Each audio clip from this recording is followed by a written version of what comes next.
রহমতুল্লাহ বরকাতুহ। সম্মানিত দেশবাসী, আমি cancer specialist doctor SM. Sarwar. আপনাদেরকে একজন রোগী অনেক চিকিৎসা করে সুস্থ হন নাই, আমাদের চিকিৎসা সুস্থ হয়েছেন, আমরা ওনাকে আপনাদের সাথে পরিচয় করে দিচ্ছি। আপনার নাম কি?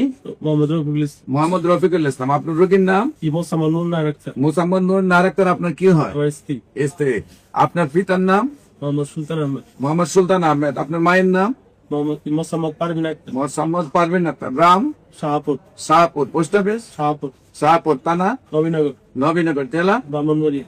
ব্রাহ্মণবাড়িয়া। আপনার ওয়াইফের কি সমস্যা হয়, কোথায় চিকিৎসা করেন, কে চিকিৎসা করছেন এবং কিভাবে সুস্থ হয়েছেন একটু বলেন। আমার স্ত্রী প্রচন্ড ব্যথা হইতো বুকে, তখন আমি আমার ভাই আছে একজন ডক্টর, এবার কেয়ার হসপিটালে বসে ভাইয়ের মাধ্যমে আমি দেশনেত্রী বেগম খালেদা জিয়া যে ডক্টর ছিল প্রফেসর শামসুল আলম স্যারের কাছে সর্বমূল্য হয়। আপনি শামসুল আলম স্যারকে দেখাইছেন? জি, প্রফেসর শামসুল আলম। খালেদা জিয়ার ডাক্তার যিনি ছিলেন। জি, দেখানোর পরে দেখানোর পরে স্যার আমাকে 2বার ESCP করছে।